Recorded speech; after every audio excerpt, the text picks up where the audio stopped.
সকাল 11টা। ঘড়ি কাঁটা টিকটিক করে চলছে নিজ গতিতে। শ্যাওলা পড়া এক জেলের ভেতর রাখা হয়েছে নুসরাত, ইসরাত, ইরহাম, আহান, মোমো, স্বরূপীকে। লোহার শিকলের আড়ালে বলি ভুল হবে। বাদর যেমন গাছের ডাল ধরে বসে থাকে, তেমনি নুসরাত ভেটকে মাছের মতো দাঁড়িয়ে আছে এক কোণে। মাথায় হাত রেখে ইসরাত বসে আছে, মুখে স্পষ্ট চিন্তার ছাপ। অন্য পাশে ইরহাম আর আহান বসে আছে। সুরভি আর মোমর তখনও জ্ঞান ফেরেনি। সবাই উদ্বিগ্ন বটে তাদের নিয়ে। 7 ঘন্টার মতো হয়ে যাচ্ছে তাদের জ্ঞান না ফেরায় ইমার্জেন্সি ডাক্তারের নাম্বারে কল দিতে যাবে মিন্ময়। এমন মুহূর্তে নুসরাত শুধালো। কাকে ফোন দিচ্ছেন? ডাক্তারকে। নুসরাত মাসি তাড়ানোর ভঙ্গিতে ডাক্তারকে দূরে উড়িয়ে দিল। মুখে চক্রান্ত শব্দ বের করে বলল, কি ডাক্তারকে ফোন দিচ্ছেন? হ্যাঁ, এখানেই তো আপনাদের মধ্যে বিশেষজ্ঞ ডাক্তার রয়েছে। মিন্ময় কানে কাছে ধরে রাখা ফোন নামিয়ে নিল। ঘাড় বাঁকিয়ে নুসরাতের পানে চেয়ে অবাক সুরে জানতে চাইল। আপনাদের মধ্যে কে ডাক্তার? নুসরাত নিজের গায়ে টি শার্ট উপরের দিকে তুলে ভাবসাপ নিয়ে বলে উঠল। আমি ডাক্তার। মিন্ময় শব্দ করে শ্বাস ফেলল। নুসরাতকে হেউ করেই বলে উঠল। ডাক্তারি কোনো কিছু জানেন? নুসরাত মাথা নাড়ল, বলে উঠল। এককালে আমি সায়েন্সের ছাত্রী ছিলাম। নাপা এক্সট্রা এদের ধরে ধরে খাওয়ালেই এরা একদম চাঙ্গা হয়ে যাবে। মিন্ময় ভোর তুলে বাহবা দিল, ঠোঁট গোলাকৃতি করে আকার করল। ব্যঙ্গাত্মক স্বরে বলে উঠল। গত 3 দিন যাবৎ আমার মাথা ব্যথা। প্লিজ মহামান্য ডাক্তার নুসরাত নাসির আমাকে প্রেসক্রাইব করুন। নুসরাত দু হাতের তালুতে শক্ত করে লোহার শিক চেপে ধরল, হেলে তুলে বলে উঠল। দিনে 4টা করে নাপা এক্সট্রা খাবেন, আর দেখবেন একদম সাথে সাথে সুস্থ হয়ে যাবেন। হাবিলদার নুসরাতের কথা বিশ্বাস করে নিল। নিজের টেবিল ছেড়ে দৌড়ে এসে শুধালেন। আমার হাড়ে ব্যথা কয়েকদিন যাবৎ কোনো ওষুধ খাওয়া উচিত? নুসরাত আবারও হেলে দুলে বলে উঠল। একসাথে 5টা নাপা এক্সট্রা, সাথে 2টো প্যারাসিটামল আর 6টা এইচ ট্যাবলেট খেয়ে নেবেন। তাহলে দেখবেন একদম হাড়ের ব্যথা সেরে যাবে। মিন্ময় হাবিলদারের দিকে চোখ রাঙিয়ে তাকালো। সে তাকানোতে রুহু কেঁপে উঠল ভদ্রলোকের। আলগোছে চলে গেলেন নিজের জায়গায়। মিন্ময় একই দৃষ্টি নুসরাতের দিকে ছুঁড়ে ফেলল। নুসরাত থোড়ায় পাত্তা দিল। সে হেলে তুলে গিয়ে মোমোর পাশে বসল। স্বাস্থ্যবান শরীরে চামড়া চেপে ধরে লুকিয়ে চিমটি কাটল। পরপর নিজের জুতো মোমোর মুখের সামনে তুলে ধরে বলল। শালি ভং ধরে পড়ে আছে। পরপর ঠোঁট হুঁশবিহীন মোমোর কানে কাছে নামিয়ে নিয়ে জানতে চাইল। ওই শালি, বাচ্চা আসোস নাকি টপকাই গেছোস? মিন্ময় নুসরাতের এসব ঢং বাদ দিয়ে কল দিল। অতঃপর ইমার্জেন্সি ডাক্তার পাঠাতে বলল। ফোন রাখতেই ইরহাম উঠে এসে আশঙ্কিক মিন্ময়কে শুধালো। পানি আছে? মিন্ময় ঘাড় বাঁকিয়ে ছেলেটার দিকে তাকালো। না শোনার ভঙ্গি করে বলে উঠল। হুম। পানি পাওয়া যাবে? মিন্ময় মাথা নাড়িয়ে পানির বোতল এনে দিল। ইরহাম তা ইসরাতের হাতে দিয়ে বলল। পানি ছিটা দিয়ে দেখো তো আপু, জ্ঞান ফিরে নাকি। ইসরাত উঠে দাঁড়ালো নিষ্প্রাণহীন দেহ নিয়ে। এসে হাঁটু গেড়ে বসে বলল মোমোর কাছে। হাতে সামান্য পানি নিয়ে মোমোর মুখের উপর ছিটা দিল। পরপর অনেকবার এমন করে দেওয়ার পর মোমোর চোখের চামড়া কুঞ্চন করল। নুসরাত ততক্ষণে বাদরের মতো লোহার শিক ধরে আবার ঝুলে পড়ল। ওখানে দাঁড়িয়ে থেকে বলে উঠল। একটা নাপা এক্সট্রা খাওয়া ওই মেয়েকে। ইসরাত দাঁতের পাটি চেপে মোটা মোটা করে ঘাড় পাকালো। চল শক্ত করে চাপা ক্ষোভ নিয়ে বলে উঠল। Can you just shut up for 5 minutes? Nusrat মাথা নাড়ালো। শেষবারের মতো একবার মিনমিনিয়ে বলল। নাপা এক্সট্রা খাইয়ে দিলে ভালো হতো। মিনময় দু হাতে নিজের মাথা চেপে ধরল। এর মধ্যে পুলিশের কাপড় পরিহিত মহিলা অফিসার এসে প্রবেশ করলেন হাজতে। বাইর থেকে গমগমে আওয়াজ ভদ্রমহিলার ভেসে আসলো। শুনলাম বড়লোকের বিগড়ে যাওয়া কিছু বিটকেল খারাপ বদমাইশ ছেলে মেয়ে ধরে নিয়ে এসেছেন। মিনময় হাসার চেষ্টা করলো সৌজন্য তার রক্ষার্থে। ভদ্রমহিলা এসেই থু করে মুখ থেকে একতলা পিক ফেলে দিলেন। হাতের ডান্ডাখানা ঘুরিয়ে ঘুরিয়ে এসে তাকালেন নুসরাতের দিকে। ঘাড় বাঁকিয়ে সরাসরি জানতে চাইলেন। পুলিশের লাঠির বাড়ি কখনো পড়েছে? পশ্চাৎদেশে? নুসরাত তাচ্ছিল্য করে হু হু করে হেসে উঠল। কান খুঁচিয়ে বিস্ময়পূর্ণ কণ্ঠে বলে উঠল, আপনি কি বলেছেন ঠিক বুঝতে পারিনি শান্তা সরকার। ভদ্রমহিলা সামান্য এগিয়ে আসলেন, সুপারি চাবানো জারি রেখে বলে উঠলেন, এখন যদি তোমার এই থোবড়ায় কেউ একটা থাপ্পড় মারে তাহলে তুমি কি করবে? যে থাপ্পড় মারবে সে অনেক বেশি আমার হাতে পিটবে। কারোর ঋণ রাখা আমি বিশেষ পছন্দ করি না। শোধবোধ করে দেই সাথে সাথে। মানবতার ফেরিওয়ালা তো তাই। সে সময় মোমোর হকচাকানো গলার আওয়াজ পাওয়া গেল পেছন থেকে। সে আশেপাশে না তাকিয়ে আবারও মর কান্না জুড়ে দিয়েছে। চোখটুকু খুলে আশপাশের নজরটুকু বোলায়নি। অস্পষ্ট স্বরে বলছে, আপু, ও আপু। আপু, ও আপু বলে আর কোনো শব্দ বের করলো না। নাই হয়ে গেল আহাজারি করে। ভেতরে ভেতরে গুমড়ে মরল। হু হু শব্দের কান্নার আওয়াজে বিরক্ত হয়ে আহান বলে উঠল। কি হয়েছে তোমাদের? মোমো হতবিহ্বল চোখ তুলে আহানের দিকে তাকালো। চোখে তখনও পানিতে টলমল করছে। হকচোকানো কণ্ঠে শুধালো, মরিসনি তুই? আহান একে মশার উৎপীড়নে বিরক্ত। দুই মোমোর ন্যাকি কান্নাই, আর এখন তাকে জিজ্ঞেস করছে সে মরেনি।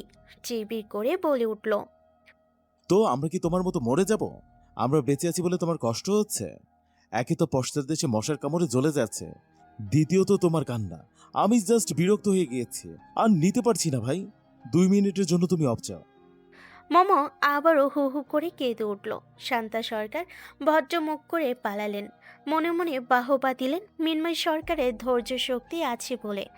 এমন পাখি বাসার সাথে থাকছে কিভাবে ভদ্রলোক।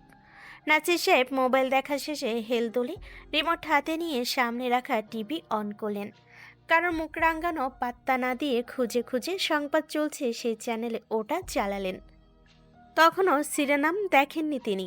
দাউ দাউ করে জ্বলতে থাকা আগুনের পানে চেয়ে থেকে আক্ষেপ মিশ্রিত সুরে বলেন, কোন বাপের জান আগুনে পড়ছে এক আল্লাহই ভালো জানে। নাচি সাহেব গাড়ি থেকে এমন হাপিত্তেশ দেখে ড্রয়িং রুমের সবাই থমকে গেলেন। তাদের বাচ্চাগুলো নেই, আর উনি আছেন গাড়ি নিয়ে। এলো কোন ধাতুর তৈরি? এর উত্তর কেউ খুঁজে পেলেন না। নাচির সাহেবের দৃষ্টি তখনও সামনে স্ক্রিনে স্থির। কোনো হেরফের হওয়ার সম্ভাবনা নেই। হঠাৎ নাসির সাহেবের চোখগুলো ছোট ছোট হয়ে আসলো। ঠোঁটের ফাঁক গলে মিনমিনিয়ে অস্পষ্ট সুরে বের হলো, গাড়িটা দেখে আমার গাড়ির মতোই তো মনে হচ্ছে। তখনই উপরে চলতে থাকা শিরোনামে চোখ পড়ল। সেখানে মোটা মোটা অক্ষরে লেখা, বেপরোয়া গতিতে গাড়ি চালানোর কারণে ল্যাম্পপোস্টের সাথে ধাক্কা, সাথে ইঞ্জিন বক্স গরম হয়ে গাড়িতে আগুন লেগে গিয়েছে। এরপর এক ভদ্রমহিলা টিভির সামনে হাতে মাইক্রোফোন নিয়ে দাঁড়ালেন। প্রফেশনাল কণ্ঠে বলে উঠলেন, গাড়ির রেজিস্টার হতে তথ্যসূত্রে জানা গিয়েছে গাড়িটি সৈয়দ চয়েসের মালিক সৈয়দ নাসির উদ্দিনের। এইটুকু কথা বলতেই নাসির সাহেবের বুক ধুক করে উঠল। সামনে স্ক্রিনে দেওয়া ভিডিও এ অন্য কারণ নয়, ওনার নিজের গাড়ি পড়ছে। এটা শোনার পর বুকে দ্বিতীয়, এমনকি তৃতীয়বারের মতো মোচড় দিল। এক হাতে বুক চেপে ধরে মুখ দিয়ে হু হু করে শব্দ উচ্চারণ করলেন, বলে উঠলেন, আমি জানতাম এরা আমার গাড়িটা উড়িয়ে ফেলবে। দেখেছো, আমার কথা একদম মিলে গিয়েছে। এরপর ভদ্রমহিলা বলে উঠলেন, গাড়িতে অবস্থান করা লোক সম্পর্কে এখনও কোনো কিছু জানা যায়নি। ধারণা করা হচ্ছে গাড়ির ভিতর আগুনে পুড়ে তাদের দেহ ছাই হয়ে গিয়েছে এতক্ষণে। পরবর্তী কি হচ্ছে জানতে চাইলে আমাদের সাথে থাকুন, চোখ রাখুন আমাদের চ্যানেলে। ভদ্রমহিলার কথা শেষ হতেই এইচডি ডিসপ্লে বিশিষ্ট টিভির স্ক্রিনে এসে বাড়ি খেলো কাছের গ্লাস। নিমিষে তা ভেঙে গুড়িয়ে গেল নিচে। কারোর মুখে টু শব্দটি নেই। হয়তো কান্না করার জন্য যে শব্দ উচ্চারণ করতে হয় তা ভুলে গেছেন তারা। হেলাল সাহেব উঠে দাঁড়াতে গিয়ে অনুভূত হলো নিজের পায়ের নিচের মেঝে কেঁপে উঠছে। সৈয়দ সাহেবের অবস্থা নাজেহাল। এক হাতে বুক চেপে ধরে উঠে দাঁড়ালেন তারা ও ভাইয়ের সাথে। চোখগুলো লাল টকটকে হয়ে আছে। হাঁটতে গিয়ে ভিমড়ে খেয়ে পড়লেন দু একবার। হেলাল সাহেব নিজের আবেগকে গা ঝাড়া দিয়ে ফেলে হাঁটা ধুলেন।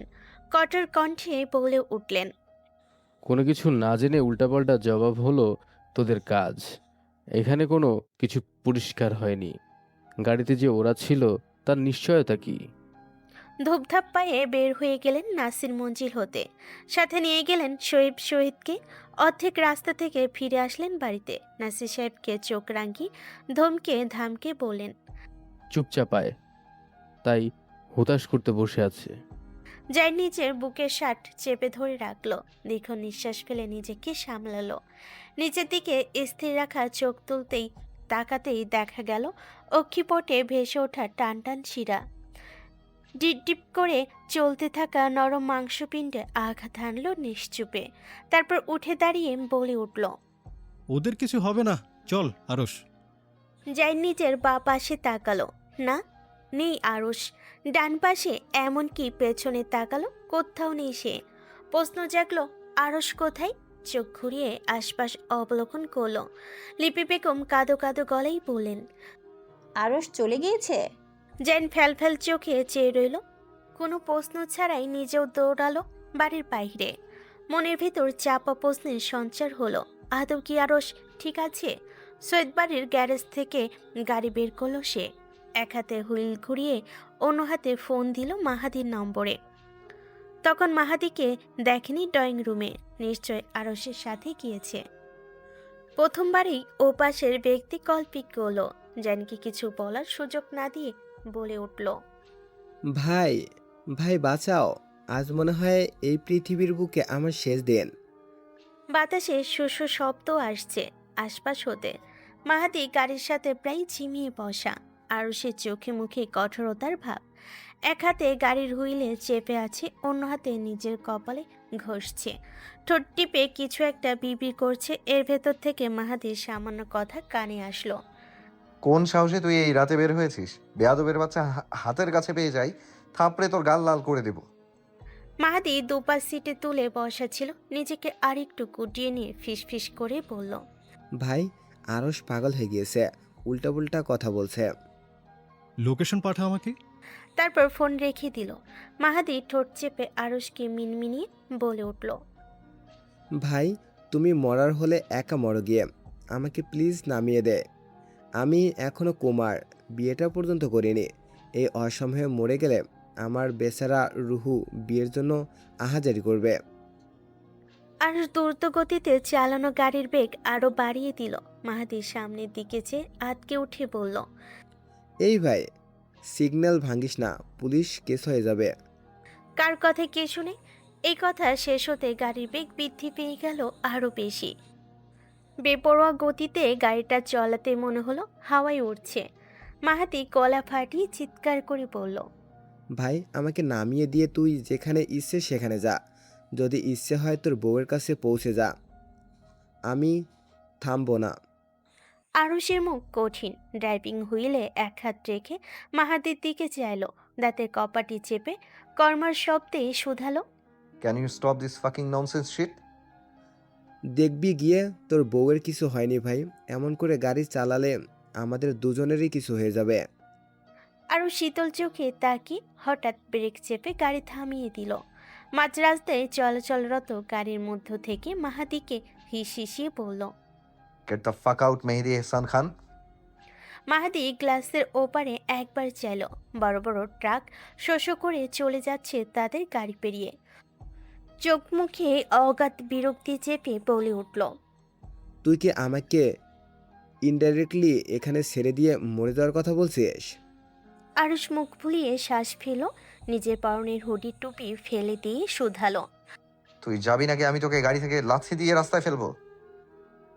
ট্রাকের নিচে চাপা পড়ে মরার থেকে তোর সাথে গাড়ি অ্যাক্সিডেন্ট করে টপকে যাওয়া ভালো। তাহলে একসাথে পরপারে দুজন সিঙ্গেল কুমার পোলা থাকবো। আরুষ মাহাদির বেহুদা কথাই কান দিল না। গাড়ি স্টার্ট করে টান দিয়ে শো করে চলে গেল। মাহাদির মনে হলো এই সিট থেকে উল্টে পড়ে নিজের মাথা ফাটিয়ে ফেলবে সে। তেমন কিছুই হলো না। সিট বেল্ট বাঁধা থাকে নিজের জায়গা থেকে কিঞ্চিত পরিমাণ আগালো না। আরুষের কানে কাছে গিয়ে আবারও শুরু করলো নিজের কথার ঝুড়ি। কথা শেষ হলো তখন যখন লক্ষ্য করলো সামনে থেকে ধেয়ে আসছে একটা মোটা মালবাহী ট্রাক। আরও সরু চোখে সেদিকে তাকিয়ে এক্সিলারেটরে চাপ দিল। মাহাদি আতঙ্কিত চোখ মুখ নিয়ে রক্তশূন্য গলায় বলে উঠল, ভাই, মারা পড়ব, দুজন গাড়ির গতি কমা। এটা বাংলাদেশ, তোর প্যারিস না। ভাই, আমার দুহাত দিয়ে ড্রাইভিং কর। আরশকে শোনানো গেল না কোনো কথা। মাহাদির গলার আওয়াজ দ্বিগুণ বৃদ্ধি পেল। পাগলে পাগলামি থামাতে বলে উঠল, আমি তোর মারা পড়লে এখানেই কিন্তু শেষ সব কিছু। ধর আরস, নুসরাত বেঁচে আছে, তুই আজ মরে গেলি। তুই মরার পরপর তোর বউ আরেকটা বিয়ে করে নিল, তখন তুই কি করবি? রু হয়ে আশেপাশে ঘুরবি আর বলবি কেন যে সেদিন গাড়ি ধাক্কা দিলাম। মাহাদি ভয়ত চোখের সামনে চেয়ে রইল। মনে হলো এই শেষ দিন তাদের এই পৃথিবীতে। মনে মনে কালিমা পাঠ করে নিল, নিজের সকল জানা অজানা গুনাহর জন্য মাপ চেয়ে নিল আল্লাহর কাছে। এমনকি এই সময়ের ভিতর মাথায় টুপি পরে নিল, ঠোঁট টিপে চোখ খিচে বন্ধ করে নিল। হয়তো শেষ সময়ের অপেক্ষার প্রহর গুনতে লাগলো। তখনই শব্দ করে ট্রাকের সাথে গাড়ির ঘর্ষণ লেগে স্ফুলিঙ্গের সৃষ্টি হলো। ক্যাচ ক্যাচ আওয়াজ করে গাড়ির পাশ দিয়ে দমকা হাওয়ার ন্যায় উড়ে গেল ট্রাক। মাহাদি চোখ খোলার পূর্বেই আরশের কণ্ঠ কানে লাগলো তার। আরশ কিরমিরিয়ে বলছে, আমি এত সহজে নুসরাত নাসিরকে ছাড়ছি না। আমি মরবো আর সে বিয়ে করবে, এমন অবস্থায় আমি কোনোদিন রাখবো না, একদম রাখবো না। মরার আগে সব ব্যবস্থা করে তবেই মরবো। মাহাদি সহমত পোষণ করলো। ভয়ের মাত্রা এত বেশি যে তার সারা শরীর কাঁপছে থরথর করে। আর এক সেকেন্ড হেরফের হলে তো আল্লাহর বাড়ি থাকতো তারা। শঙ্কিত চোখে আসমানের দিকে চেয়ে আক্ষেপ করলো, কোন পাগলে বলেছিল এই পাগলের সাথে আসতে? দুর্ঘটনার জায়গায় সবার আগে গিয়ে পৌঁছালো আরশ আর মাহাদি। উদ্ভ্রান্তের মতো দৌড়ে যেতেই পুলিশ অফিসাররা আরশকে দুহাতে আটকে দিল। কর্কশ কণ্ঠে শুধালো, এখানে কি চাই? নিমিষেই আরশের চোয়াল শক্ত হয়ে আসলো। মাহাদি তার পাশে এসে দাঁড়িয়ে নমনীয় সুরে বলে উঠল, আমরা অ্যাক্সিডেন্ট হওয়া গাড়ি ও মানুষের পরিবারের লোক। পুলিশ অফিসার সামান্য শিথিল হতেই পরপর মাহাদি জানতে চাইল, গাড়িতে কোনো লাশ পাওয়া গেছে? আরশের অবস্থা খুবই নমনীয়, যে কোনো সময় মাথা ঘুরিয়ে পড়ে যেতে পারে, শরীর নড়বড়ে অবস্থা। এক হাতে নাকের মধ্যে সামান্য স্পর্শ করতেই রক্ত বের হয়ে আসলো। মাহাদি সন্তপন্নে সেই দিকে চেয়ে বলে উঠল, টিস্যু দিয়ে নাক মুছে ফেল, কিছু হয়নি ওদের। এখন আবার প্যানিক অ্যাটাক করে বসিস না, তোকে টানার শক্তি আমার নেই। আরশ হাতের তালু দিয়ে নাকের ডগা হতে রক্তটুকু মুছে ফেলল। পুলিশ অফিসার মাহাদির কথার উত্তর রইসই দিলেন, এখনো পর্যন্ত জানা যায়নি গাড়ির ভিতরে যাত্রী বাইরে কি বেরিয়েছে। ধারণা করা হচ্ছে গাড়ির ভিতরে সবাই গাড়ির সাথে পুড়ে গিয়েছে। কথাটা কানে সীসা ঢালার মতো শোনালো আরশের কাছে। মুখে এতক্ষণ ভেসে থাকা কঠোর প্রতিচ্ছবি নিমিষেই ধূলিসাৎ হয়ে ভর করল অসহায়ত্বের। চোখে নড়বড়ে পাতা ফেলল সে, জিজ্ঞেস করল, কি বললেন? আবার বলুন। মাহাদি দুহাতে আরশকে চেপে ধরতে যাবে, আরশ নিজেকে সরিয়ে নিল। তখন ওনাকে ছিদ্র দিয়ে সরু দ্বারাই রক্ত বের হচ্ছে। অফিসার আবারও বললেন, ধারণা করা যাচ্ছে গাড়ির ভিতরে থাকা যাত্রী আগুনে পুড়ে ছাই হয়ে গিয়েছে। আরশ নিজের শরীর ছেড়ে দিল। অবশ হওয়া শরীর নিয়ে রাস্তায় ধূপ করে পড়ে গেল। অফিসার নিজের কথা শেষ করে ততক্ষণে দুর্ঘটনার জায়গায় পৌঁছালেন। আরশ হাঁটুর উপর ভর দিয়ে কংক্রিটের রাস্তায় বসলো। এভাবে থেকে বিড়বিড় করে আওড়ালো, ও আমায় ছেড়ে যেতে পারে না। ও কিভাবে যেতে পারে আমায় ছেড়ে? মাহাদি, পরপর নিজেকে সান্ত্বনা দিয়ে আওড়ালো, ওর কিছু হয়নি। রিল্যাক্স আরস, কিছুই হয়নি। নিশ্চুপ মাটির দিকে তাকিয়ে রইল সামান্যক্ষণ। কিয়ৎকাল অতিবাহিত হতেই দেখা গেল আরশের নাক হতে টিপটপ করে রক্তের দ্বারা মাটিতে পড়ছে। থরথর করে কাপা হাতে পকেট হাতটাতে লাগলো আরশ। মুখে বিষণ্ণতার ছাপ। পুরুষালী দেহটা মনে হচ্ছে ভেঙে চুরে গিয়েছে। সাথে বিড়বিড় করলো, নুসরাত, কোথায় তুই? এত জ্বালাচ্ছিস কেন আমায়? চলে আয় না, যেখানে আছিস সেখানে থেকে। বিশ্বাস কর, আর তোকে মারবো না, ব্যথা দিব না, কষ্ট দিব না, গড প্রমিস। প্রতিটা সেকেন্ড, প্রতিটা মিনিট, প্রতিটা ঘন্টা তুই আমায় চিন্তার উপর রাখছিস। আমি তো দিন দিন ছোট হচ্ছি না? এত টেনশন কি নিতে পারি আমি তোকে নিয়ে? তোকে বিয়ে করার পর থেকে আমার সুন্দর জীবনটা পুরো অশৃঙ্খল হয়ে আছে। 13 বছর ধরে জ্বালাচ্ছিস, এখনো কি কম জ্বালানোর বাকি রয়েছে? তুই এত নির্দয় কেন? মাহাদি নীরবে শুনল সব কিছু। দুপা এগিয়ে গিয়ে আরুষের পাশে বসতে বসতে শুধালো। কি খোঁজ চাচ্ছিস?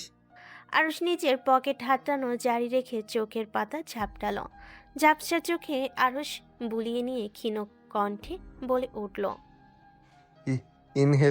ইনহেলারটা। মাহাদি আরুষের কথা শুনতে হাত বাড়িয়ে নিজেও পকেট হাতড়ালো। না খুঁজে পেল না। আরুষ শ্বাস চলাচল কমে এসেছে সামান্য। হা করে ঠোঁটের মাঝে দিয়ে শ্বাস ফেল। শরীরের অবস্থা নাজুক দেখে মাহাদির কাঁধের উপর নিজের মাথাটা ঠেকিয়েছে সে। মাহাদি আরুষের মুখে হাতের আজলায় চেপে ধরে উদ্বিগ্ন কণ্ঠে জানতে চাইল। রেখেছিলি সাথে? আরুষ মুখ দিয়ে টু শব্দটি করল না, শুধু মাথা নাড়ল। শ্বাস প্রশ্বাস নিতে কষ্ট হচ্ছে তার। বেমালুম ভুলে বসলো তার নিজের পকেটে আরুষের ইনহেলার রাখা। আরুষের প্যান্টের পকেট খোঁজা শেষে টনক নড়ল তার পকেটে রাখা ইনহেলার। জরুরি প্রয়োজনে কাজে লাগতে পারে ভেবে নিজের সাথে এটা রাখে সে সব সময়। প্যান্টের পকেট থেকে ইনহেলার বের করে এগিয়ে দিল। আরুষ তা চেপে ধরার আগেই শরীর ছেড়ে ঢলে পড়ল মাহাদির গায়ে।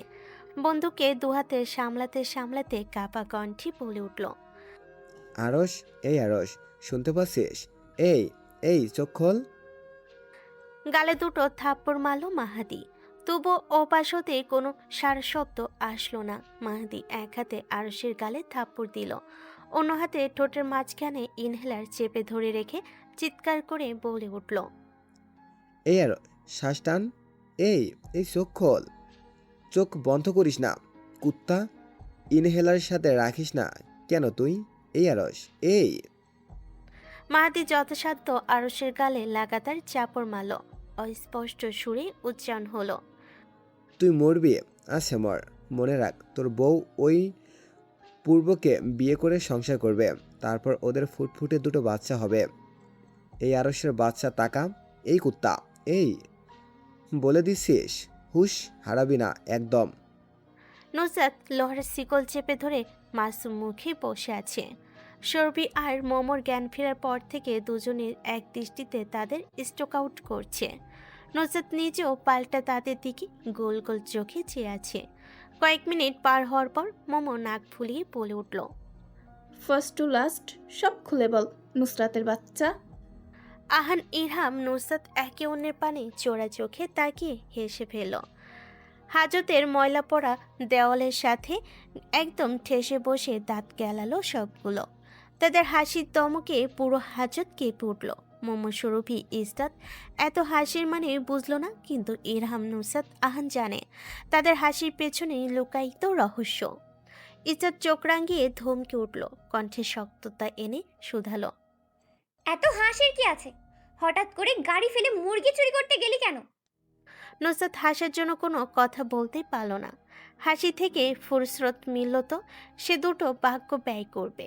আহান নিজেও ব্যাঙের মতো খিক খিক করে হাসছে। ইরহাম কোনো রকম নিজের হাসি ভেতরে চাপা দিয়ে বলে উঠল।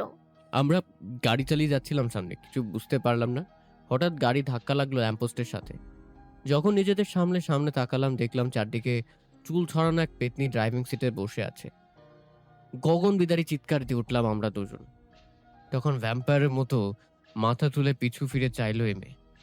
হতবাক চেহারা নিয়ে আমরা চাইতেই চুলগুলো সুন্দর করে বেঁধে বলে উঠল, মুরগি চুরি করতে যাবি? আমি তো মনে করছি নির্ঘাত পেতনি ভর করেছে এর উপর, তাই এমন বিচ্ছিরি দেখাচ্ছে। যদি সত্যি পেতনি ভর করে থাকে আর আমরা যদি তার কথা না শুনি, তাহলে আমাদের ঘাড় মোটকে। সেই ভয়ে আমরা দুজনে মাথা নাড়ালাম। চলে গেলাম মুরগি চুরি করতে। সেখানে গিয়ে মুরগির ঘরে মাথা ঢোকানোর সময় ব্যথা পেলাম মাথায়। মুরগি চুরি করে পালাচ্ছিলাম, এমন মুহূর্তে মুরগি চিৎকার শুরু করলো। এর মধ্যে কিছু মানুষের গলার আওয়াজ ভেসে আসলো, চোর চোর বলে। আমরা পালাতে যাব এমন মুহূর্তে কাদার সাথে পা পিছলে ধুম করে হান পড়লো। তারপর আমার উপর এই ভুটকি পড়েছে। পড়ে কি বলে জানিস? কি বলেছে? বলে নাকি তুলার বস্তার উপর পড়েছে। মুরগি সহ আমাদের জান যাচ্ছে, তন্মধ্যেও বলে ওর কাছে তোলার মতো মনে হচ্ছে। যখন দেখলাম কাছে আসছে ওরা লাঠি নিয়ে, এই কুত্তি সবার আগে মুরগি নিয়ে পালিয়েছে আমাদের রেখে। আমি বললাম আমাদের নিয়ে যা, বলে নিজে বাঁচলে বাপের নাম। নুসরাত হাসতে হাসতে হাত দিয়ে থাপড়ে প্রায় দেওয়াল ভেঙে ফেলেছে। ইসরাত সুরভি মোমো এতক্ষণ পর হাসল। সুরভির ঠোঁটের কোণে হাসি ফুটে উঠতেই ইরহামের মনে হলো বুকের ভেতর এতক্ষণ চাপা রাখা সকল দুঃখ কষ্ট সব কিছু ধূলিসাৎ হয়ে গিয়েছে। তার ঠোঁটের কোনো দেখা গেল কিঞ্চিত হাসি। সুরভির হাসি মিলিয়ে গেল আবার নিমিষে। হাসি হাসি মুখে নুসরাতের পানে নিজের নেত্র নিবিষ্ট করতে গিয়ে দেখল আবারও সেই পুরুষালী চোখগুলো তার উপর খেলা করছে। অস্বস্তিতে ঘাট হয়ে নিজেকে গুটিয়ে নিল। মুখের উজ্জ্বলাত্মক প্রতিবিম্ব ক্ষীণ সময়ে ফিকে হয়ে গেল। নুসরাত কিছু বলতে নিবে দেখল প্রথমে সুঠাম দেহি সরে নিয়ে ধূপধাপ পা ফেলে ভেতরে প্রবেশ করছেন হেলাল সাহেব, পরপর নাসির সাহেব, শরীফ সাহেব, সৈয়দ সাহেব। যেখানে কাপড়ের সামান্য ভাঁজ থাকলে কাপড় পরেন না, তারা আজ সবার কাপড়ের জায়গায় জায়গায় ভাঁজ। পাঁচমাথা বাপ চাচাকে দেখে খুশিতে ডগমগিয়ে উঠল। যে যেখানে ছিল সেখান থেকে এসে লোহার শিকের সামনে দাঁড়ালো। হেলাল সাহেব মিনময়ের টেবিলের দিকে না গিয়ে সর্বপ্রথম বাড়ির বাচ্চাদের সামনে দাঁড়ালেন। এসে আহানকে উপনিষ দেখে শুধালেন। মেরেছে ওরা তোকে? আহান দুপাশে মাথা নাড়ল। ইসরাতের সামনে দাঁড়িয়ে শুধালেন। কোনো প্রকার মারধর করেছে ও? ইসরাত দুপাশে মাথা নাড়ল। ইরহাম মোমো এমনকি সবের নিকট একই প্রশ্ন জানতে চাইলেন। সবাই না করল। সবার শেষে এসে দাঁড়ালেন নুসরাতের কাছে। আর চোখে নুসরাতের মুখ লক্ষ্য করলেন। সচরাচরের মতো কপালে ভাঁজ ফেলে রেখেছে। দুজন দুজনের পানে কপাল কুঞ্চন করে চেয়ে থাকলো। ওপাশের ব্যক্তিবর্গরা ড্যাব ড্যাব করে চেয়ে আছে তাদের দিকে। পরবর্তীতে কি হয় দেখার আশায় হেলাল সাহেব দীর্ঘ মেজাজে শুধালেন। ঠিক আছিস তুই? ঠিক আছি বলেই দাঁড়িয়ে আছি। অহংকারী। হেলাল সাহেব নুসরাতকে মনে মনে দুটো ভেঙচি কাটলেন, বিড়বিড় করলেন। এমনকি বাহিরে হাবিলদার পর্যন্ত শুনে ফেলল তার কথা। নুসরাত সেই কথার বিপরীতে নিজের চুল উড়িয়ে উত্তর দিল। এত বড় ট্যালেন্ট থাকতেও কোনো দিন অহংকার করিনি, মাশাআল্লাহ বলে দিন এই কথার বিপরীতে, না হলে আমার অহংকার করার ট্যালেন্টে নজর লেগে যাবে। নিজাম শিকদারের বাড়ির সামনে কখন থেকে দাঁড়িয়ে উকিঝুঁকি মারছেন সুফি খাতুন। নিজাম শিকদার দরজার আড়ালে দাঁড়িয়ে চুপি চুপি লক্ষ্য করছেন তা। এই ভদ্রমহিলা এখানে এসে এরকম চোরের মতো হাবভাব করছেন কেন? তার কারণ তা খুঁজে পেলেন না। আশঙ্কিক পদ্মা চেপে ধরা হাত কেঁপে উঠল। উনি আবার না সেদিনকার মতো গোলাপ ফুলগুলো চুরি করতে আসছেন? চোখ দুটো রসগোল্লার মতো বড় বড় করে হাতে বিড়াল মারা লাঠিটা নিলেন। গত কয়েকদিন যাবৎ ওই বাড়ির মেঝো মেয়ের বিড়ালটা একটু বেশি চালাচ্ছে। উৎকৃষ্ট করে রেখেছে সব কিছু। নিজে নিয়ে আসছে বিড়াল আর ছেড়ে রেখেছে মানুষের বাড়িতে। সেদিন যখন দেখলেন তখন পেটটা সামান্য ফোলা মনে হলো, হয়তো বাচ্চা টাচ্চা হবে। ওগুলো নিয়ে যদি তার বাসায় আস্থানা গাড়ে তখন এসব সাফসাফা করবে কি? হাতে লাঠি শক্ত করে চেপে ধরে পা বাড়ালেন ভদ্রমহিলাকে একটা উচিত শিক্ষা দেওয়ার জন্য। সদর দরজা খুলে চিৎকার করে নিজের প্রভাব বিস্তার করতে লাগলেন। কি চাই? সুফি খাতুন কপালে ভাঁজ ফেলে তাকালেন। এক হাত শাড়ির আঁচলে নিচে ঢাকা, নিচেও এক হাত উঁচিয়ে শুধালেন। কিছু জানেন নাকি এভাবেই? পরবর্তী কথা আর পূরণ করলেন না। ইশারা দিয়ে বুঝিয়ে ফেলেন ফাউলের মতো হাসাহাসি করছেন। নিজাম শিকদার ঢোক গেলে এত বড় অপমান হজম করে নিলেন। নিলিপ্ত ভঙ্গিতে দুহাত আড়াআড়ি বেঁধে শুধালেন। কেন এসেছেন? সুফি খাতুন উপহাস করেই উঠলেন। আপনার নাতনিকে পুলিশ ধরে নিয়ে গেছে। নিজাম শিকদার হেসে উড়িয়ে দিলেন সুফি খাতুনের কথা। মুখ দিয়ে হা করে কিছু শব্দ বের করলেন, বলে উঠলেন। আমার নাতনি নাসিরের বাড়িতে? এটাই ভাবতে থাকুন, গতকাল রাতেই ধরে নিয়ে গেছে। হ্যাঁ, আপনার কথা আমি বিশ্বাস করব কেন? সুফি খাতুন নিজের কথার ধীরতা বজায় রাখতে বলেন। কেন বিশ্বাস করবেন না আপনি? এমন করে অনেকক্ষণ যাবৎ চলল দুজনের ভেতর বাঘ বিতণ্ডায়। হঠাৎ সুফি খাতুন চকচক করতে থাকা লেডিস পিস্তল বের করলেন শাড়ির আঁচল হতে। নিজাম শিকদারের দিকে তা তাক করে বলে উঠলেন। চুপচাপ গাড়িতে উঠে বসুন আর আমাকে নিয়ে সিলেট সদর থানায় চুপচাপ চলুন। নিজাম শিকদার ভয়ে দুপা পিছিয়ে গেলেন। শঙ্কিত চোখে চেয়ে দুহাত উপরের দিকে তুলে নিজেকে স্যারেন্ডার করলেন, ভয়ত কণ্ঠে বললেন। গাড়ি বের করছি, আপনি প্লিজ হাইফার হবেন না। সুফি খাতুন ঠোঁট বাঁকালেন, ঈষৎ ব্যগ্রতা নিয়ে ঠোঁট উঁচিয়ে বললেন। সোজা আঙুলে ঘি না উঠলে আঙুল বাঁকাতে হয়। পিস্তল মাথার দিকে তাক করে অগ্রসর হলেন সুফি খাতুন। প্রথমে ড্রাইভিং সিটে উঠে বসলেন নিজাম শিকদার। সুফি খাতুন হুমকি দিয়ে বলে উঠলেন। আমাকে রেখে যাওয়ার চেষ্টা করলে গাড়ির চাকা একদম শুট করে দেব। কথা শেষ করে এসে ফ্রন্ট সিটে বসলেন।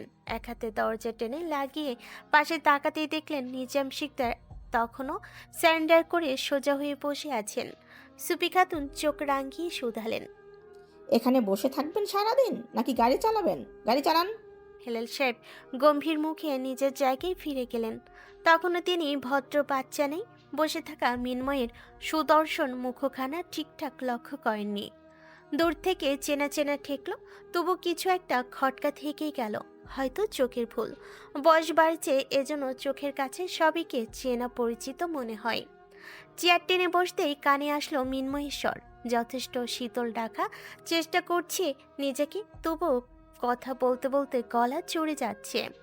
দেখে মনে হচ্ছে সৈয়দ বাড়ির মানুষজনের উপর খুবই বিরক্ত। খড়খড়ে কণ্ঠে বলে ওঠে। খুবই বেয়াদব এক একটা ছেলে মেয়ে। কোনো কথা বললে বা আদেশ দিলে কানে তোলার বিন্দুমাত্র প্রয়োজন বোধ করে না। হেলাল সাহেব এটা শুনতেই খেকিয়ে উঠলেন। ভুরুযুগল কুচকে ক্ষিপ্ত সুরে বললেন। ওরা কেন তোদের কথা শুনতে যাবে?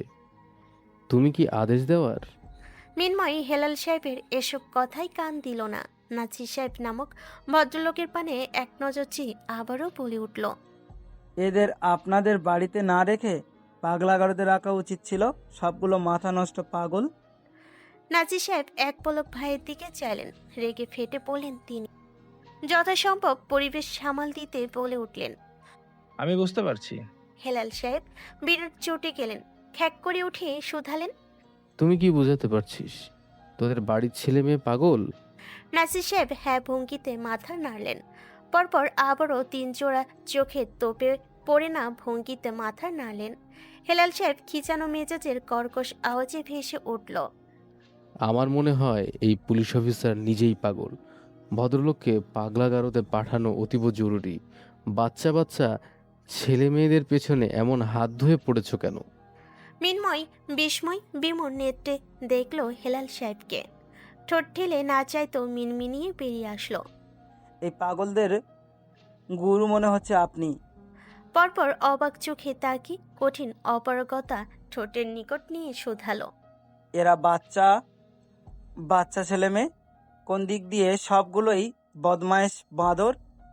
তুমি কি হবে বদমাইশ বাদর? সামান্য দুষ্টুমি করাই কে বাচ্চাদেরকে হাজতে নিয়ে আসে? নুসরাত যখনই নিজের অপমান শুনল, পেছন থেকে হাবিলদারকে ডেকে উঠল। এই হাবিলদার। হাবিলদার মহৎপ্রাণ হৃদয় নিয়ে এসে হাজির হলেন নুসরাতের সামনে। মুখে হাসি নিয়ে বলে উঠলেন। জি ম্যাডাম। নুসরাত ভাবসাপ নিয়ে লোহার শিকল চেপে ধরে তীক্ষ্ণ কণ্ঠে বলে উঠল। এই হাবিলদারের বাচ্চা, একটা কাজ করেন, অ্যাম্বুলেন্স এনে থানার বাইরে রাখুন। কেন? নুসরাত নাকের পাটা ফুলে উচ্চ শব্দে চিৎকার করে উঠল। এখান থেকে বের হয়ে আমি আপনার স্যারকে কুত্তার মতো পেটাবো। হাবিলদারের দুঠোঁট বিচ্ছিন্ন হয়ে গেল। হেলাল সাহেব এপ্রিসিয়েট করলেন নুসরাতকে। গর্বে ফুলে ওঠা বুক দাপিয়ে বলেন। একদম ঠিক আছে, আমাদের বাড়ির সিংহ। মিন্ময় বিমূর্ত চোখে এক পলক ভদ্রলোকের দিকে চেয়ে তাচ্ছিল্য করে হাসল। নুসরাতের কথা কানে না তুলে হেলাল সাহেবের আগের কথা সুর ধরে উপহাস করে বলল। দুটো দুষ্টুমি করেছে ওরা, গাড়ি ধাক্কা দিয়ে গ্লাস ভেঙেছে, সেটাই আগুন লাগিয়ে দিয়েছে। তো তোমার গাড়িতে লাগিয়েছে? আগুন লাগলে আমাদের বাড়িতে লাগিয়েছে। তোমার সমস্যা কি? প্রয়োজন হলে আরো দুটো গাড়িতে আগুন লাগাবে। হেলাল সাহেবকে থামানোর চেষ্টা করলেন 4 ভাই। তিনি সবাইকে চোখ রাঙিয়ে দেখলেন। মিন্ময় আবারও বলল। তাহলে মুরগি চুরির বিষয়ে কি বলবেন আপনি? হেলাল সাহেব প্রথমে আমতা আমতা গোলেন, পরপর আবারও স্বাভাবিক কণ্ঠে উত্তর দিলেন। এগুলো কি ওরা চুরি করেছে? এনে পেলে পুষে বড় করবে বলে তাই তো নিয়ে আসছিল। মিনময়ের ইচ্ছে হলো নিজের মাথার দেওয়ালে টুকে মরে যেতে। নিস্পৃহ ভঙ্গিতে চেয়ে রইল হেলাল সাহেবের দিকে। তার কাছে মনে হলো কথা বলার শক্তি নেই, কেউ সব শুষে নিয়েছে। চোখ দুটো ক্লান্তি দিতে ঝিমিয়ে আসা কণ্ঠে বলে উঠল, জরিমানাগুলো দিয়ে ওনার নিয়ে যান, না হলে আগামীকাল কোর্টে চালান করা হবে। হেলাল সাহেব কাউকে কিছু বলার সুযোগ না দিয়ে বলে উঠলেন, আমাদের কি টাকার অভাব যে জরিমানা দিতে পারবো না? শুধু বলুন কত টাকা জরিমানা? 70,000 টাকা। আগেই বলে দিই, ল্যাম্পপোস্ট ভেঙে ফেলার জন্য সরকারিভাবে 50,000 টাকা আদায় করা হচ্ছে। ক্যাশ না কার্ড? আপনি যা ভালো বোঝেন। হেলাল সাহেব নিজের পকেট হাতে মানি ব্যাগ বের করে খুচরা পয়সা সব মিলে 20,000-এর মতো হলো। নাজি সাহেব নিজের পকেট থেকে দুঃখী মুখে 1,000 টাকার বান্ডিল রাখলেন। গতকালই তিনি ক্যাশ করেছেন এগুলো, আর আজ এদের জন্য সব জলে চলে যাচ্ছে। খুব কষ্টে সেটা রাখলেন টেবিলের উপর। মিনময় অদ্ভুত চোখে চেয়ে রইল এই পরিবারের মানুষের দিকে। শোয়েব আর সৈয়দ মিলিয়ে বাকি টাকা দিয়ে দিলেন। টাকা দেওয়া শেষ হতে জেলের তালা খুলে দিলেন হাবিলদার। পিঁপড়ের মতো একের পর এক লাইন ধরে সবাই বেরিয়ে আসলো। হেলাল সাহেব উঠে দাঁড়ালেন, কোনো কথা ছাড়া হাঁটা ধরলেন সামনে। তার সাথে পা মিলিয়ে হাঁটা ধরল ইরহাম আহান। পেছন পেছন সবাই অগ্রসর হলো। নুসরাত তাদের সাথে না গিয়ে দৌড়ে আসলো মিনময়ের কাছে। মিনময় ভুরু উঁচিয়ে চাইতে প্যান্টের পকেট থেকে এক প্যাকেট নাপা এক্সট্রা ট্যাবলেট বাড়িয়ে দিয়ে বলল, নাপা এক্সট্রা খান আর নিজের মাথাকে ঠান্ডা করেন, সারাক্ষণ ক্যাটক্যাট করতে থাকেন। নুসরাত মিনময়কে চুপচাপ চেয়ে থাকতে দেখে জোর করে তার হাতের মুঠোয় প্যাকেটটা ধরিয়ে দিল। তারপর দ্রুত গতিতে দৌড় দিয়ে চলে গেল সামনে। পেছন থেকে হাবিলদারের কথা আসলো কানে। হাবিলদার বলছেন, স্যার, আপনি হাসছেন? পরপর মিনময় এসে গম্ভীর কণ্ঠ আসলো, কোথায় হাসছি? উল্টাপাল্টা কথা না বলে নিজের কাজে যান। সামনে থেকে নুসরাতের হাত টেনে ধরল মোমো। নুসরাতকে তাড়া দিয়ে বলল, তাড়াতাড়ি আয়। সিলেট সদর থানা থেকে বের হতে চোখ পড়ল দ্রুতগামী এক গাড়ি এসে থেমেছে সেখানে। সবার তীক্ষ্ণ চোখ যখন সেখানে স্থির। গাড়ি দরজা খুলে পাগলাটে ভঙ্গিতে বের হয়ে আসলো জাইন। মাথার আমন্ড কালার চুলগুলো এলোমেলো হয়ে উঠছে বাতাসে। চোখ দুটোতে অসহায়ত্ব ভালোই ভর করেছে। সূর্যের তীক্ষ্ণ আলোক রশ্মি চোখে পড়তেই জলজল করে উঠল অক্ষি গোলক। কপালে ভাঁজ ফেলে সামনে তাকাতেই চোখে পড়ল গরমের তাপে লাল হয়ে যাওয়া নিজের প্রিয় মুখখানি। স্নিগ্ধতায় পরিপূর্ণ মুখটা চোখের সামনে উপলব্ধি করতেই হৃদয়ে শান্তি নেমে আসলো। এতক্ষণে ধরাস ধরাস করে কাঁপা বুকটা চলাচলে নিস্তব্ধ ধীর হলো। নিঃশব্দে কাটলো সময়। ঘড়িতে তখন কাটায় কাটায় 12টা।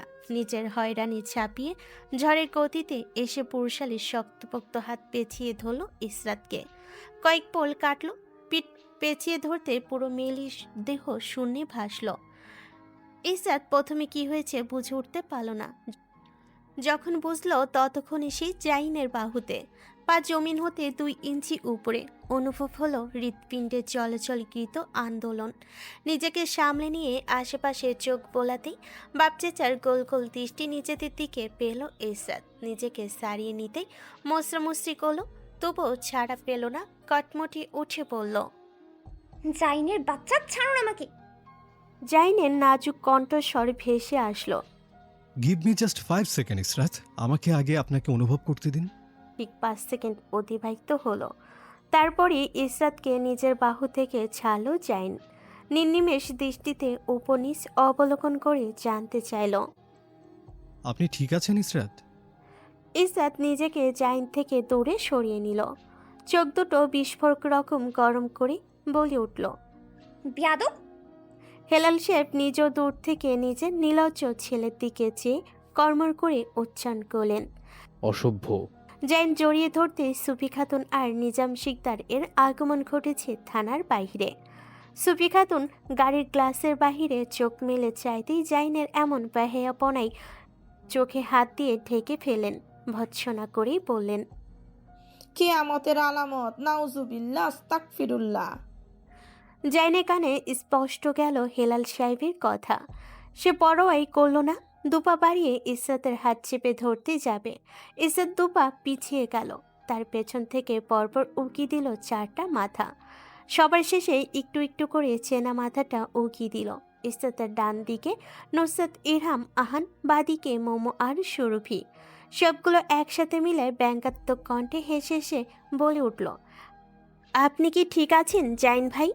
আর সে যখন জ্ঞান ফিরল তখন দুপুর 2টো বাজে। ততক্ষণে বিয়ের ডেট একদিন পিছিয়েছে। অনেক মেহমানকে ফোন করে জানিয়ে দেওয়া হয়েছে আগামীকাল বিয়ে। মাহাদি ফোনে কথা শেষ করে আরশের কেবিনে ঢুকলো। হসপিটালে ফিনফিনে কাপড় তার পরনে, চোখগুলো নির্নিমেষ দৃষ্টিতে জানালার বাহিরে নিবিষ্ট। মিয়ে পড়া আলোক দেখছে নির্জীব চোখে। আগের মতো পাগলামি করল না, জানতে চাইল না নুসরাত কোথায়। চুপচাপ চেয়ে রইল। মাহাদি গলা খাকারি দিল আরশের দৃষ্টি আকর্ষণ করার জন্য। আরশ ঘাড় পাকিয়ে দেখল তাকে। হাতের স্যালাইনের দিকে ইশারা করে স্বাভাবিক ভঙ্গিতে জানতে চাইল, কখন যেতে দেবে? মাহাদি আরশের হাতে স্যালাইনের দিকে একবার চেয়ে অন্য কথা উচ্চারণ করল। একটা কথা বলার ছিল। কোন বিষয়ে?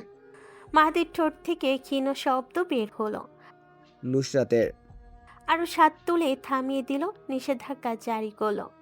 শুনতে চাচ্ছি না। মাহাদি মনে করলো হয়তো আরশ মনে করেছে ওদের কিছু হয়ে গিয়েছে, তাই শুনতে চাচ্ছে না। তাই নিজের কথায় জোর দিল।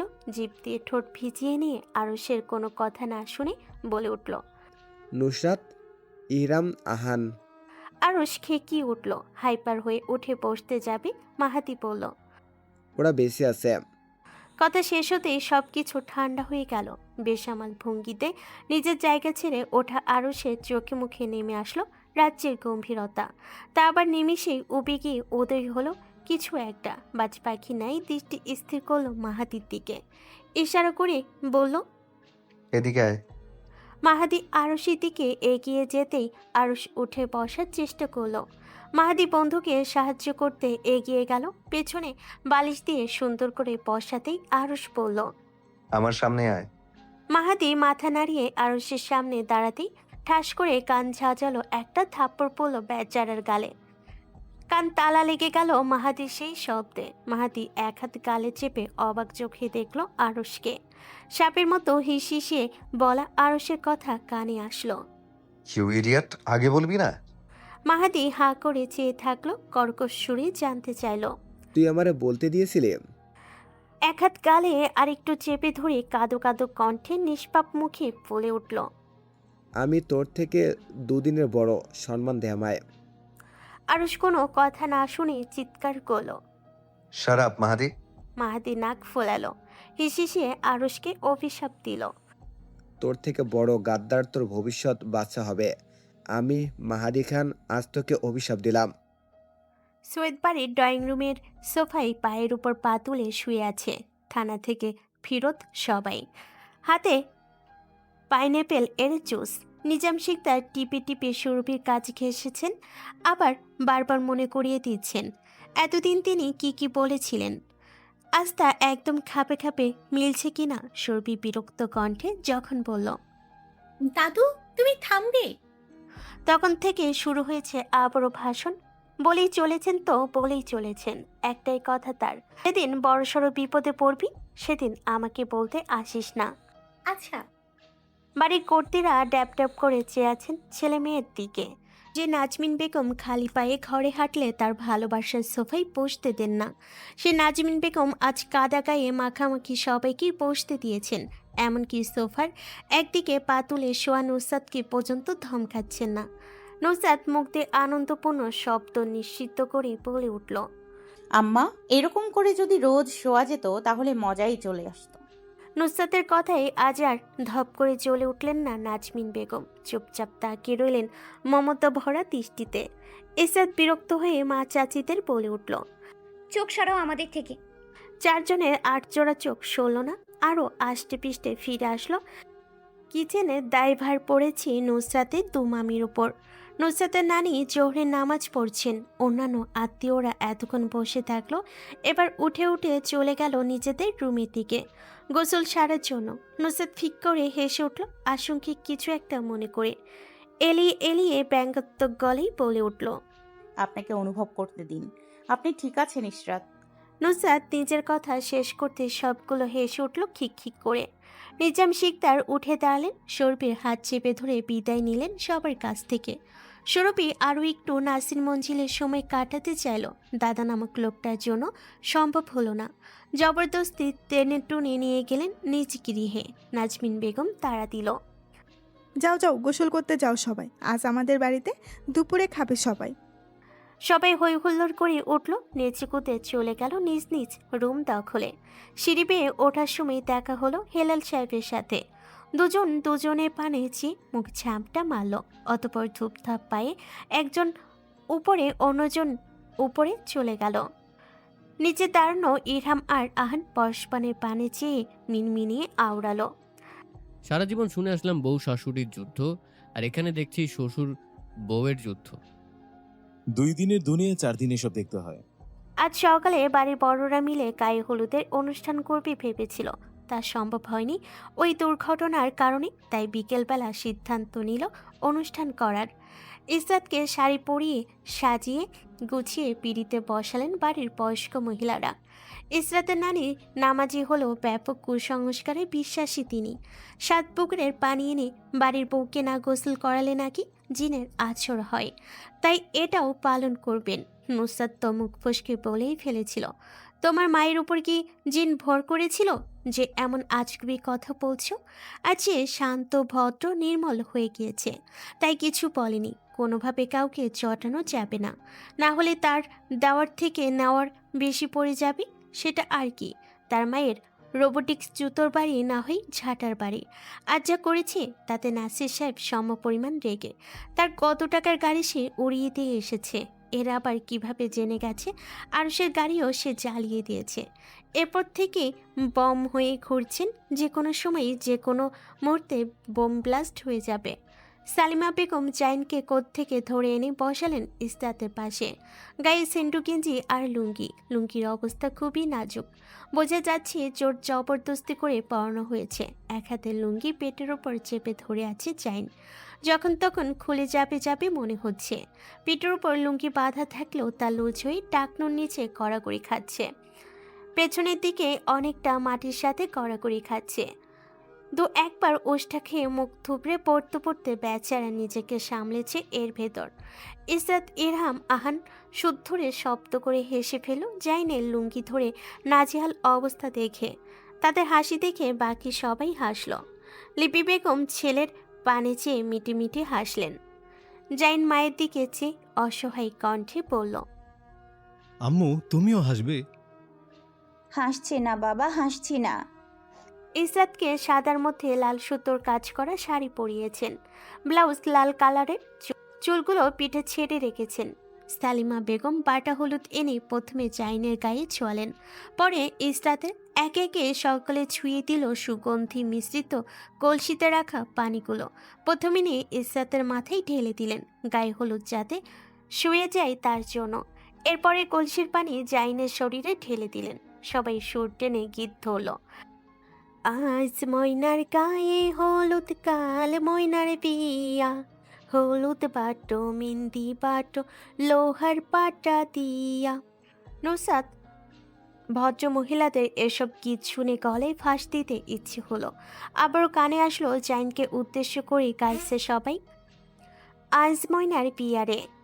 নুসরাত এবার বাদশেতে বলল, কিন্তু ইশরাতের মুখে তো কোনো লাজ নেই। জাইন উঠে দাঁড়ালো এর মধ্যে। ভদ্রমহিলারা নুসরাতের কথা না শুনে গাইছে গীত, গোল হয়ে দাঁড়িয়ে হাত দিয়ে তালি দিচ্ছে সামনে গিয়ে, আবার পেছনে এসে হাঁটছেন। এরকম গোল গোল করে ঘুরতে ঘুরতে গান ধরলেন আবারও। জাইন ভেজা সই নিয়ে সামনে হাঁটা ধরতেই লুঙ্গিখানা তার কোমর থেকে খসে পড়ল। ইসরাত পেছন থেকে চিৎকার করে বলল, আরে আপনি লুঙ্গি! নুসরাত ইরহাম আহান দাঁড়িয়ে নাচ দেখছিল বয়স্ক মহিলাদের। ইসরাতের চিৎকারে তড়িৎ মাথা খুলল, হতবিহ্বল চেহারা নিয়ে পেছন ফিরল কি হয়েছে দেখার জন্য। জাইনের অস্বাভাবিক শিথিল মুখের দিকে চোখ দুটো গোল গোল করে চেয়ে রইল নুসরাত। চোখ নিচের দিকে নামালো না, সংখ্যায় ঠান্ডা হয়ে শরীর নিয়ে নচ্চরবিহীন দাঁড়িয়ে রইল। বড় থেকে শুরু করে ছোটদের পর্যন্ত জাইনের দিকে উৎসুক দৃষ্টি, চোখ দুটো হয়তো কোনো রকম আটকে আছে ভেতরে। সবার তাকানো দেখে মনে হলো এই অক্ষিগোলক থেকে বের হয়ে যাবে মনেগুলো। নুসরাত কোনো রকম ঢোক গিলল, চোখ দুটো তখনও সামনে স্থির, ভুল করে নড়চড় করলো না, হাপিত্তিস করে মিনমিনিয়ে আওড়ালো। গেল রে ইরহাম, গেল। জাইন ভাইয়ের সব মান ইজ্জত গেল, সবাই সব দেখাই নিল রে। জয় বাংলা, লুঙ্গি সামলা। মান সম্মান আল্লাহর হাওলা। আরুষকে 4টার দিকে চেক আউট করে বাসায় নিয়ে আসছে মাহাদি। ডাক্তাররা একদিন রাখার কথা বললেও আরুষ জিদ করে চলে এসেছে। তার নাকি শ্বাস বন্ধ হয়ে আসছে। ডাক্তারের সাথে ঝগড়া বাঁধিয়ে দিয়েছে এই বলে সুস্থ স্বাভাবিক তার মতো একজন ব্যক্তিকে অসুস্থ বলে শুয়ে রাখছে। সব টাকা নেওয়া ধান্দা। পরিস্থিতি বিগড়ে যেতে দেখে মাহাদি বহু কষ্টে হসপিটালের সকল ফর্মালিটি শেষ করে নিয়ে এসেছে আরুষকে। হাতে তখনও স্যালাইন লাগানো ছিল। লিপি বেগম আগে থেকে জানেন অতিরিক্ত টেন্স হলে আরুষের এমন শ্বাসকষ্ট বেড়ে যায়, তাই কোনো রকম ওভার রিয়াক্ট করেনি হেলাল। কিন্তু হেলাল সাহেব করেছেন, বলেছেন পণ্ডিতি করে তোকে কে বলেছিল আগে ওখানে যাওয়ার জন্য? লাস্ট ফ্রান্স থাকতেই এমন অবস্থা হয়েছিল আরুষের। ভার্সিটির এক ছেলের সাথে ঝগড়া লেগে গিয়েছিল বলে ঝগড়া থেকে হাতাহাতিতে পৌঁছায়, তারপর একদম কেটে ফেলা, মেরে ফেলার পর্যায়ে। ছেলেটা কি যেন বলেছিল, এজন্য রেখে বোম হয়ে নাকমুখ ফাটিয়েছিল ওই ছেলের। অতিরিক্ত টানা হেঁচড়া করাই হাঁপিয়ে ওঠে, ফলে তাকে হসপিটালে ভর্তি করানো হয় ইমিডিয়েটলি। 2 দিন হসপিটালে থাকার পর যখন বাসায়, ততক্ষণে ছেলেটার পরিবার পুলিশ কেস করে ফেলেছে। অনেক কষ্টে তা নিজেদের ওপর থেকে সরিয়েছেন হেলাল সাহেব আর জাইন মিলে। বাড়িতে ফেরার পর থেকে নীরব আছে সে, সাথে আঠার মতো লেগে আছে মাহাদি। হাতে স্যালাইন এখনও লাগানো। অনিকার প্যাপু কান্না দেখে কিছুক্ষণ অদ্ভুত দৃষ্টিতে ওই মুখপানে চেয়েছিল আরুষ। মুখ দিয়ে বের হয়ে এসেছিল। আপনার মাথায় সমস্যা নাকি? এরপর আর দেখেনি ওই মেয়েকে। মাহাদি হেল্পিং হ্যান্ড হয়ে তার স্যালাইন 2 হাতে চেপে ধরে হাঁটছে আরুষের পেছন পেছন। জাইনকে এসে যখন সালিমা বেগম লুঙ্গি পরলেন, তখন আরুষের দিকে চেয়ে ভ্রু নাচালেন, হেসে হেসে শুধালেন, কি কর জামাই, তুমিও পারবা নাকি? আরুষ শুধু সামান্য হাসল, কথা বলল না। জাইনকে বগল দাপা করে নিয়ে চলে যেতেই আরুষ এসে বসেছে বারান্দায়। আর তখন থেকেই তার দৃষ্টি নিবদ্ধ দৌড়ে সৈয়দ বাড়ির 2তলার বারান্দায়। বসলে নাসির মঞ্জিলের সামনাসামনি স্পষ্ট দেখা যায়। সবাই ওখানে জমা হয়েছে যে জাইনকে হলুদ মাখাচ্ছে তা নিশ্চুপ বসে দেখল। মাহাদি নিজেও ড্যাপ ড্যাপ করে রীতিনীতিগুলো দেখছে। এ প্রথম বাংলাদেশে এসেছে যখন কোনো বিয়ের সম্পাদন হচ্ছে এখানে। বয়স্ক মহিলাদের গীত গাওয়া শুনে মাথা দোলালো মাহাদি। নিজেও মিনমিন করে গাইল। আরুষকে রোবটের মতো বসে থাকতে দেখে নিজেও তার পাশে বসল। আর চোখে দেখল কঠিন করে রাখা উজ্জ্বল শ্যামল মুখখানা। মুখ দেখলে যেমন কঠোরতা প্রকাশ পাচ্ছে, তেমনি চোখ দুটোতে নমনীয়তা প্রকাশ পাচ্ছে। আরুষের চোখে এত নমনীয়তার কারণ মাহাদি বুঝতে পারল। চোখ অনুসরণ করে সামনে তাকাতে চোখ পড়ল নুসরাতকে। হাত তুলে হেলে দুলে নাচছে সবার সাথে, ঠোঁট দুটো নড়ছে সমান তালে। ইরহামের এক হাত চেপে ধরে রাখা, হাসতে হাসতে একবার ইরহামের গায়ে ঢলে পড়ছে তো একবার আহানের। দুজনেই আবার তাকে বিরক্ত ভঙ্গিমায় ঠেলে দূরে সরিয়ে দিচ্ছে, আবার তিনটাই কানাঘুষা করছে আর হা হা করে হাসি দিচ্ছে। নুসরাতের পরনে ধুতি ফ্রক কুর্তি, গলায় ওড়না ঝুলানো, পায়ে সচরাচরের মতো স্লিপার, চুল দুটো পনিটেল করে বাঁধা।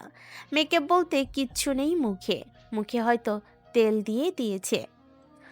অস্তিমিত পশ্চিম সূর্যের আলোয় গাল দুটো চকচক করছে। আর দূর থেকে বসে বসে খেয়াল করলো নুসরাতকে খুঁটে খুঁটে। এর মধ্যে জাইন উঠে দাঁড়ালো, হেঁটে যেতে নিবে, পূর্বক্ষণে লুঙ্গি খুলে পড়ে গেল। মাহাদি হু হু করে হেসে ফেলল এটা দেখে। বিদেশিকে দেশের ঐতিহ্য রক্ষা করার জন্য লুঙ্গি পরানো হয়েছে, আর বিদেশিরই কিনা লুঙ্গি কোমর থেকে খসে পড়ল। জাইনের মুখটা থমথমে।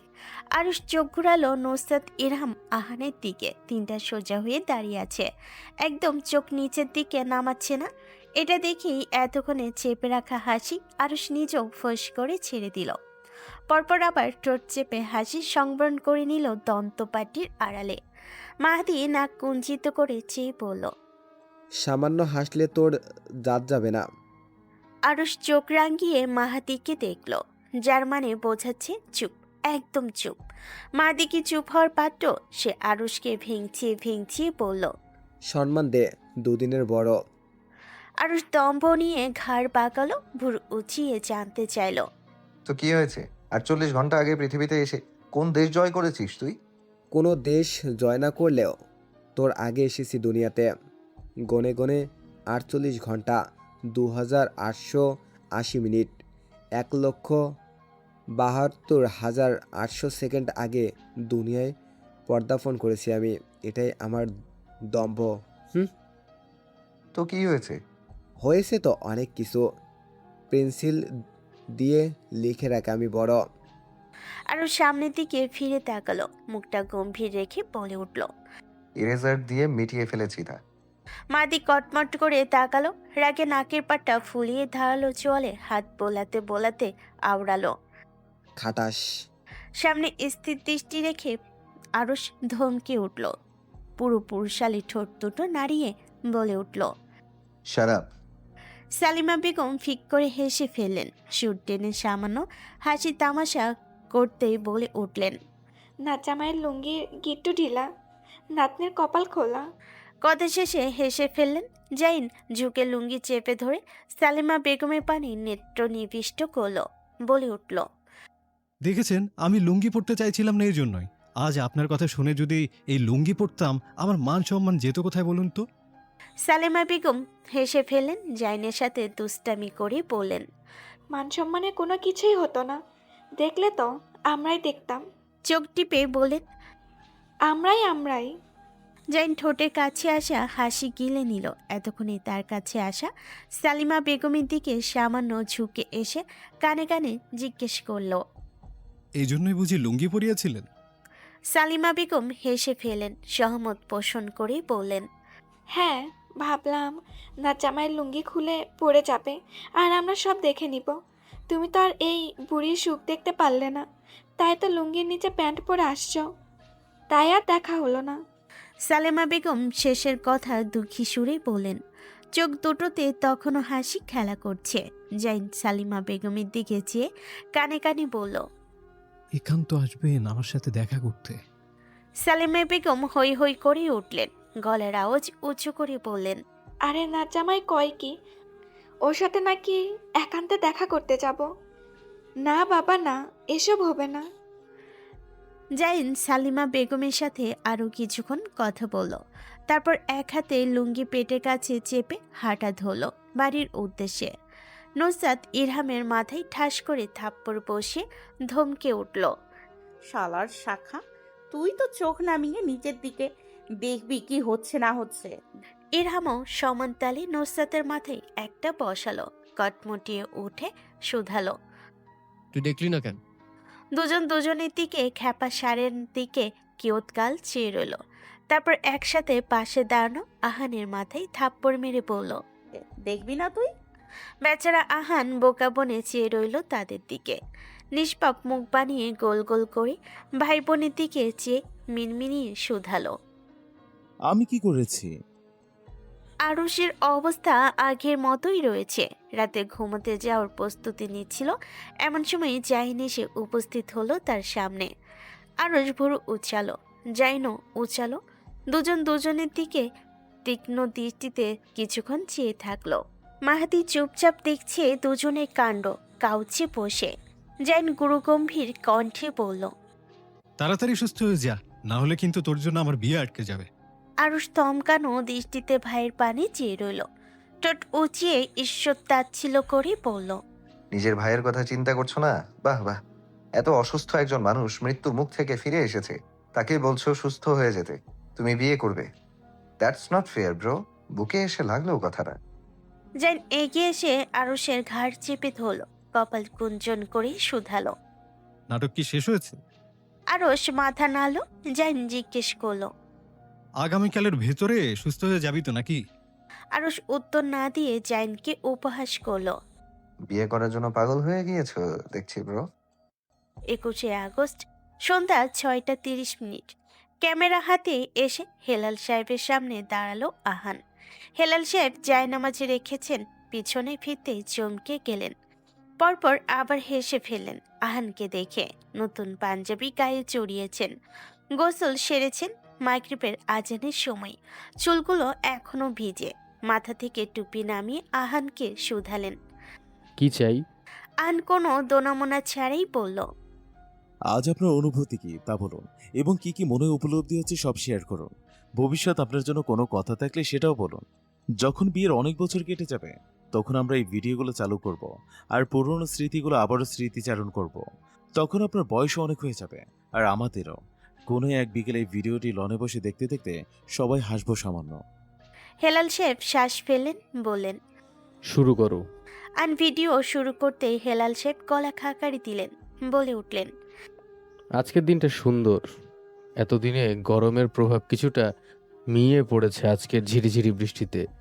হৃদয়ে চলাচল করার সকল চিন্তা আজ ধূলিসাৎ হয়ে গিয়েছে কোনো একটা কারণে। কারণটা কি হতে পারে? আমি সারাদিন ভরে ভাবলাম, উত্তর মিলল না। মাত্র নামাজ শেষে যখন সালাম ফিরালাম তখন আমার এই আখিদয়ে ভেসে উঠল নাসিরের বড় মেয়ের হাসি হাসি মুখটা। কি স্নিগ্ধ সেই মুখটা! আজ হয়তো তার পায়ে বাড়ির মেঝে স্পর্শ করবে বলে প্রকৃতি আজ এত শান্তি নির্মল। ঘরের মেয়ে ঘরে ফিরে আসবে বলে হয়তো আজকে মনে এত অশান্তি হচ্ছে না। হেলাল সাহেব সামান্য হেঁটে গিয়ে বাহিরের মৃদু আলোয় বারান্দায় বসলেন।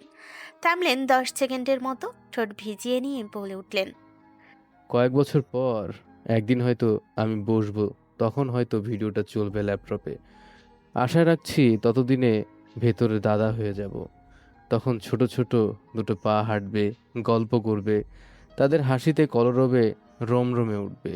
কোলে থাকবে 4-5 বছরের জাইনের ছেলে বা মেয়ে। তখন হয়তো আমার চোখের পাওয়ার আরও কমে যাবে। এই চশমাটা ছাড়িয়ে নিয়ে আরও বেশি পাওয়ারের চশমা ব্যবহার করব। নাতনি বা নাতিকে কোলে নিয়ে দেখব এই দিনের ভিডিওটা। দেখতে দেখতে হয়তো সামান্য হাসি ফুটবে ঠোঁটের কোণে। আল্লাহ যেন ততদিন বাঁচিয়ে রাখে আমায়। আজকের দিনটা কেমন তা আমি ভাষায় প্রকাশ করতে পারবো না। শুধু এইটুকু বলবো, দারুণ উপভোগ্য দিন, অনুভূতিগুলো প্রকাশ করার মতো না। হেলাল সাহেব কথা শেষ করে দীর্ঘশ্বাস ফেলেন। আহান হেলাল সাহেবকে থামোচাপ দেখিয়ে বলল, দারুণ হয়েছে। এরপর লিপি বেগমের সামনে ক্যামেরা ধরল। লিপি বেগম নিজের মাথায় হিজাব বাঁধতে বাঁধতে বললেন, এই ভিডিওটা যখন চলছে হয়তো আমি বেঁচে নেই, আবার হয়তো ভিডিওটা আমি নিজেই দেখছি, বলতে পারছি না ভবিষ্যতের কথা। আজকের দিনটা আমার জন্য স্পেশাল, কারণ মেয়ের শখ ছিল আমার অনেক। আল্লাহ আমায় মেয়ে দেয়নি, তাই মেজোয়ের মেয়েগুলোকে আমার কাছে পাঠিয়েছেন। সাময়িক সময়ের জন্য সে এখন থেকে চলে গিয়েছিল, কিন্তু আজ আবার তাকে তার নিজ বাড়িতে সারা জীবনের জন্য নিয়ে আসতে যাচ্ছি। আল্লাহ যেন তাদের বিবাহের সম্পর্কে বরকত দান করেন, আমিন। ভবিষ্যৎ লিপির জন্য একটাই কথা, আমি জানি তুমি একজন গ্রেট শাশুড়ি হবে।